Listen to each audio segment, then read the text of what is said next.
Nous, pour l'instant, on a deux critères. Un critère général qui nous dit que si une suite ne tend pas vers 0, la série diverge. Et puis un autre qui nous dit si la suite a une forme très particulière, Q puissance n, alors la série converge ou diverge selon la position du module de Q par rapport à A.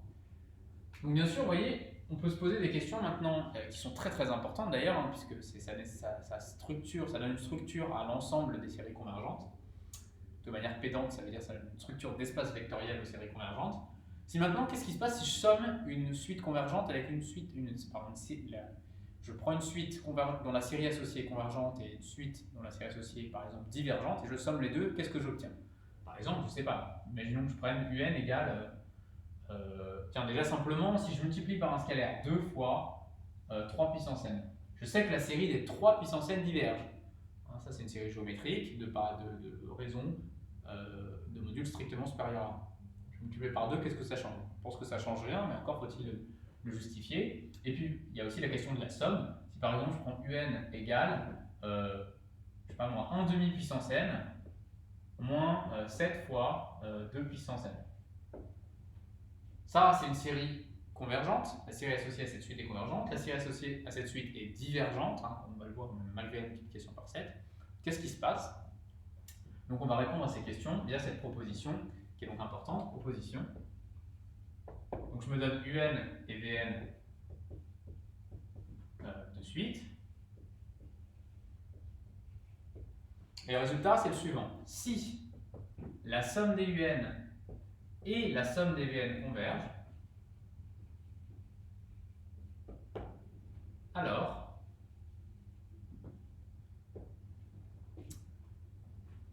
la somme des lambda un converge. Un est une suite, la suite lambda fois un, pensez à 2 fois 3 puissance n de tout à l'heure, c'est une nouvelle suite, et j'ai de plus, donc je peux regarder la série de termes général lambda fois un. Si la somme des un converge, la série des lambda un converge, et la série des un plus vn converge. Voilà une première réponse à ce type de question. Si j'ai deux séries convergentes, la série définie par la somme converge. Ok? Et alors 2 plus, on a ce à quoi on s'attendrait, à savoir que 2 plus, eh bien, si je calcule la limite de cette série, la somme de n égale 0, ce qui est noté somme de n égale 0 à plus l'infini des lambda un, bah c'est pareil que de calculer la limite de la série somme des un et de multiplier par lambda. La somme de n égale 0 à plus l'infini des lambda un égale lambda somme de n égale 0 à plus l'infini. Autrement dit, ce que vous avez toujours été habitué à faire avec une somme finie, c'est-à-dire que vous pouvez factoriser par un scalaire, vous pouvez encore le faire avec des sommes infinies, pourvu que la série converge, bien sûr. Et cette fois pour la somme de n égale 0 à plus l'infini des un plus vn, c'est donné par la somme de n égale 0 à plus l'infini des un plus la somme de n égale 0 à plus l'infini des vn. On s'y attendait, mais voilà, c'est toujours bien de l'avoir vérifié. Okay, donc ça, c'est deux résultats. Alors là, on n'a pas fini de répondre dans cette proposition, mais on va le faire dedans à la question, ok, maintenant, qu'est-ce qui se passe si j'ai une série convergente et une série divergente? Si la série des un converge et la série des un diverge, la série des un, pardon, alors la série des un plus vn diverge. Attention, si j'ai une série convergente, une série divergente et je regarde la série définie par la somme, la série est divergente. Vous pouvez me dire, oui, mais alors donc qu'est-ce qui se passe pour le dernier cas? C'est naturel. Maintenant, qu'est-ce qui se passe si j'ai une série divergente et une autre série divergente? Alors là, en général, on ne peut rien dire. Peut-être je donnerai un exemple du fait que, selon les cas, on peut avoir convergence ou divergence de la série. Du coup, il n'y a pas de proposition. Je ne parle pas directement à la proposition. Ok, on va faire des applications de ce résultat-là très rapides. Donc du coup, tiens, je vais le faire directement ici. À la lumière de ce résultat-là, qu'est-ce qu'on peut dire? On peut dire que cette série-là, comme la série des 3 puissance n diverge, la série des 2 fois 3 puissance n diverge.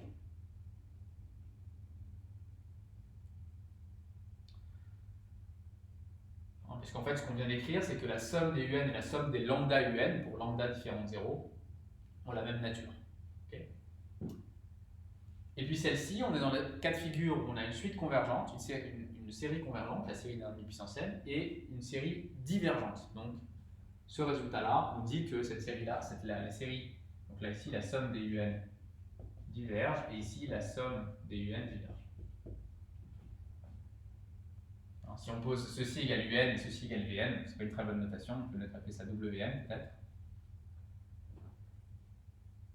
Et ben voilà le résultat qu'on obtient, la divergence de ces deux séries. Ok, donc allons-y pour la preuve. La preuve n'est pas très difficile.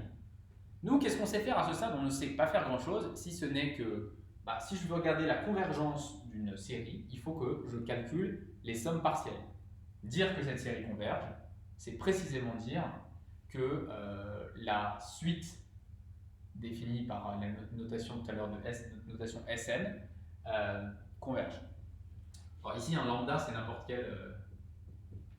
n'importe quel élément du corps, car un réel ou un complexe. Okay, donc allons-y pour la preuve. Je vais calculer la somme donc pour n appartenant à n. Moi, ce que je me demande, c'est, commençons pour lambda appartenant à k, donc je me donne lambda dans k, je me demande si cette série converge, donc je suis autrement dit en train de regarder la suite, somme pour n allant de 0 à grand n, des lambda un. Alors là, ça tombe bien, je suis dans le monde des sommes finies. Je suis en train de sommer un nombre fini de termes, et je sais que dans ce cas-là, je peux factoriser par lambda. Ça, c'est bien sûr égal à lambda, somme de n égale 0 à grand n des un. Et moi, je sais quoi? Je suis en train de supposer que la somme des UN converge. Donc, si la somme des UN converge, j'en déduis que lambda fois la somme des UN converge. Ça, c'est un résultat sur les suites. Si j'ai une suite qui converge, multiplié par un scalaire, ça ne change rien en fait que la suite converge. Si Vn converge, lambda Vn converge. Et de plus, vous avez aussi vu sur les suites que si Vn converge vers L, alors lambda Vn tend vers lambda L. Donc ça, je peux dire que ça tend, somme de n égale 0 à grand n des UN, par définition, ça tend par ce qu'on a noté comme étant sa limite. Et la multiplication par un scalaire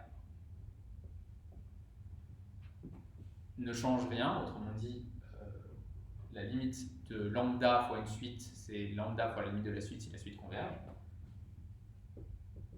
Et donc je viens précisément de démontrer deux choses. D'une part, que cette suite-là converge, et d'autre part, que sa limite, c'est ça.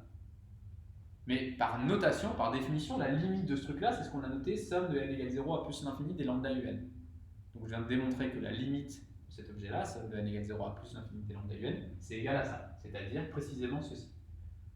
Donc je viens de démontrer les deux points. La série de termes générales lambda un converge, et j'ai étoile. Je vais appeler ça étoile, je vais appeler ça 1, je vais appeler ça 2. Donc, de cette ligne-là, j'en ai dit que la somme des lambda un converge. Et on a 1. Autrement dit, sa limite, c'est cet objet-là. C'est-à-dire exactement 1. Ok. Donc ça, c'est pour la multiplication par un scalaire. Maintenant, regardons ce qu'il en va de la somme. La somme, ça va pas être beaucoup plus difficile, en fait.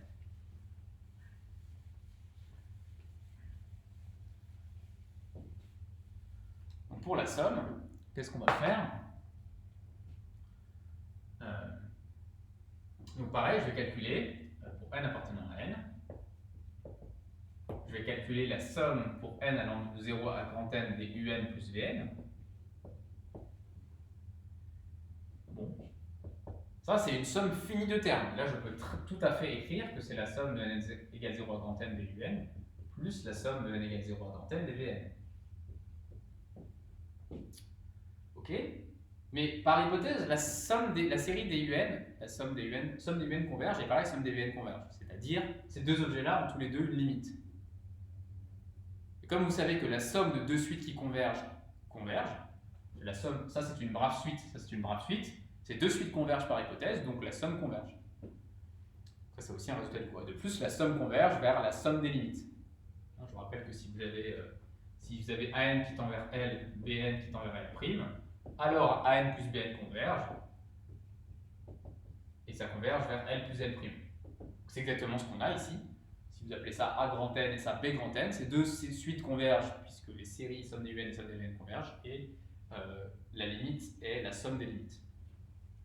Ok, donc ce truc-là, c'est juste un rappel. Et donc ce truc-là tend vers, quand n tend vers plus l'infini, somme de n égale 0 à plus l'infini des UN, plus la somme de n égale 0 à plus l'infini des VN.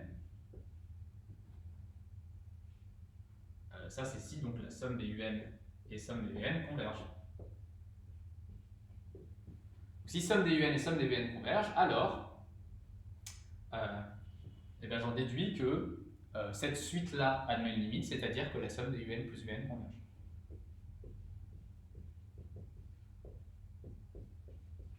Et de plus, j'ai une formule pour la limite, puisque j'obtiens que la limite, c'est-à-dire la somme de n égale 0 à plus l'infini des UN plus Vn, c'est exactement la somme de ces deux termes. Et on a bien ce que j'ai appelé 2. Ok, il me reste à démontrer une dernière chose, à savoir que... savoir quoi? La question de la somme d'une série convergente avec une série divergente. Restons ici. Imaginons que la somme des UN converge et la somme des VN diverge, c'est-à-dire. Donc, autrement dit, cet objet-là admet une limite. Mais cet objet-là n'en admet pas. Vous avez vu que sur le cours sur les suites, que la somme d'une suite convergente et d'une suite divergente est divergente. Okay. Donc, toujours avec étoile, ici, toujours avec cette égalité. Si somme des UN converge et somme des VN diverge, autrement dit, si ces suites-là, dont chacune sont respectivement convergentes et divergentes, eh bien la somme est divergente. Donc si somme des UN converge et somme des VN diverge, j'en déduis que la somme des UN plus VN diverge. C'est toujours l'égalité étoile qui me permet de l'affirmer. Après l'égalité étoile. Voilà, donc ça prouve le résultat de la proposition.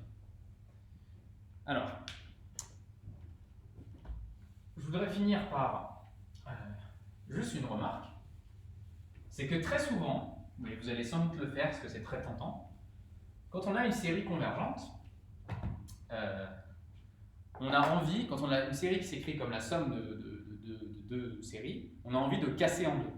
Hein, on a envie, très souvent, attends, je vais écrire peut-être là sous cette forme-là, attention, ne pas écrire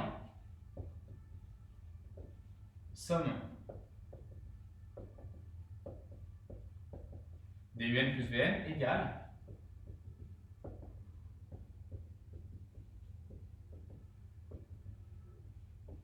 vous pourriez me dire, non mais c'est quoi cette blague? C'est précisément cette identité-là. Mais cette identité-là, elle suppose que somme des UN et somme des Vn convergent. Donc sans avoir démontré au préalable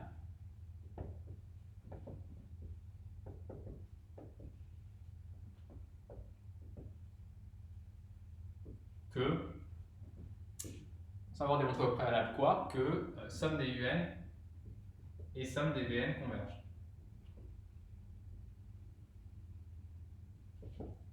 Je vais vous donner un exemple très bête. Je vais regarder la série somme, je vais vous donner un exemple pour justifier qu'il faut faire attention à ça.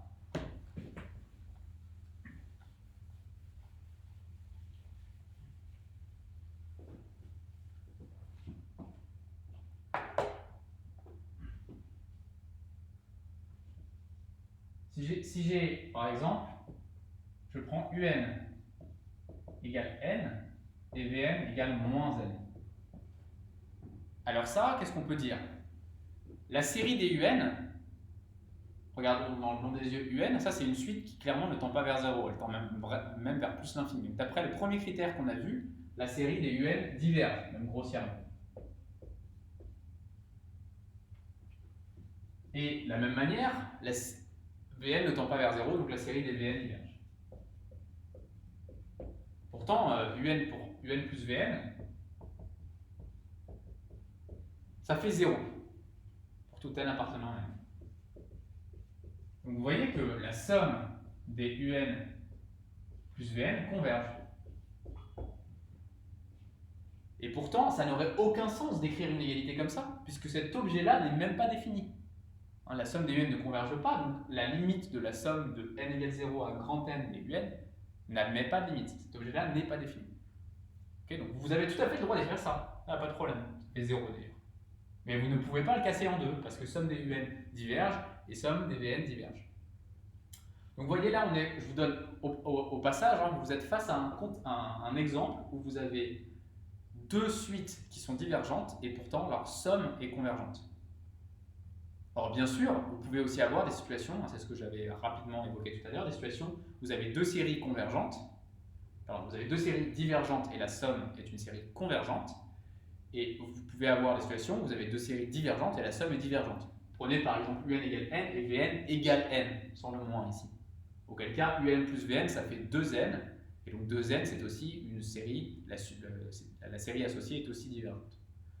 Donc retenez ceci, quand on somme deux séries convergentes, on a une série convergente, quand on somme une série convergente d'une série divergente, on a une série divergente, et quand on somme deux séries divergentes, ça dépend, il faut regarder.